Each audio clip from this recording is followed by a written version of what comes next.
And all of it, I think, all come back to one thing: is trying to uncover information.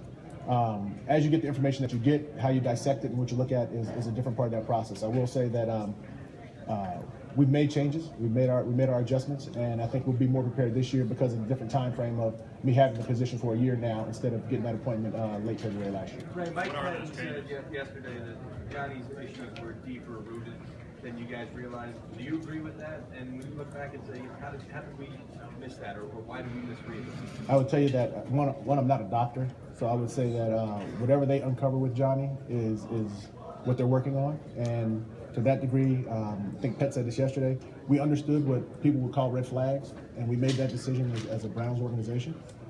Inevitably, that does fall to me because I'm the general manager and I make that selection.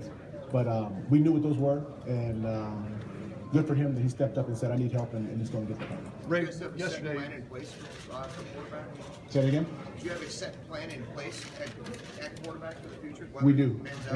And I would tell you that plan never ceases to exist. That the easy way to say it is that we're going to drive competition at every spot. It doesn't matter who's on our roster. It doesn't matter who's not on our roster. The object is to always make the Cleveland Browns a better football team. Ray, what you talked about, maybe making some changes as far as how you evaluate character, that kind of stuff. Can you elaborate a little bit on that? What are some of the changes you plan to make this year? Again, without giving away what you may consider a competitive advantage or giving people insight as to what you do in the process, I do think that it's all about uncovering information and trying to create better relationships and bonds.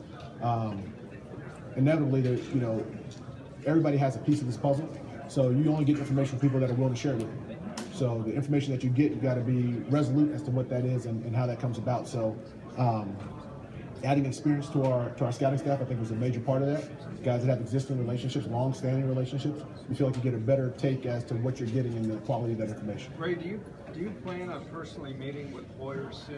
And why hasn't it happened yet?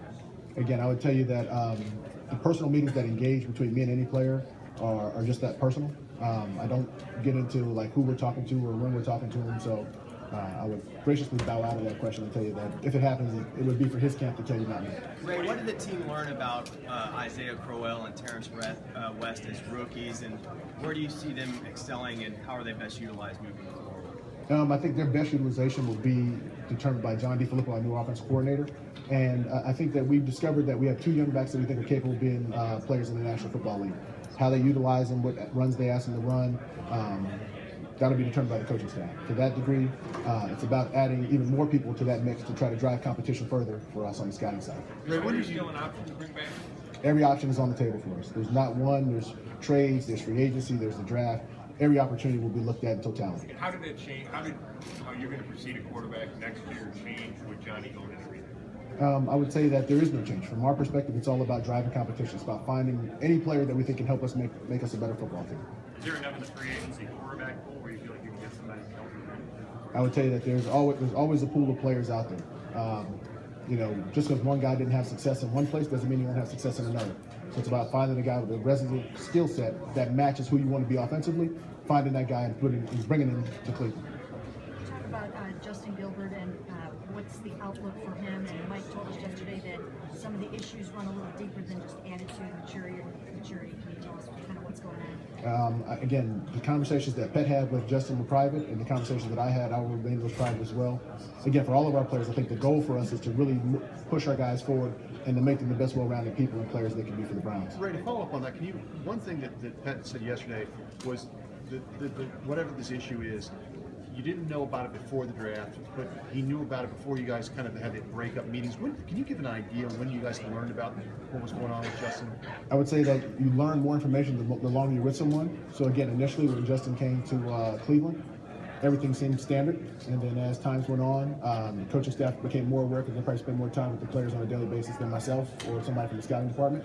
And as those things become aware, we have those discussions internally, and we make those changes or those adjustments as we go. So, as far as having a hard date or something to nail down, I couldn't tell you that September 30th was the day that we recognized this is going on.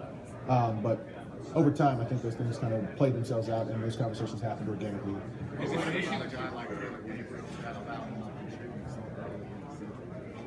Taylor Gabriel, I would tell you, to the young man's credit, came in and just worked. He took what we said and ran with it, which is that everybody would be allowed to compete. And in his competition, he proved to the coaching staff and to the scouting staff and everybody else that's involved in the evaluation process that he deserved that opportunity and he got it. And he made the most of it. Ray, you've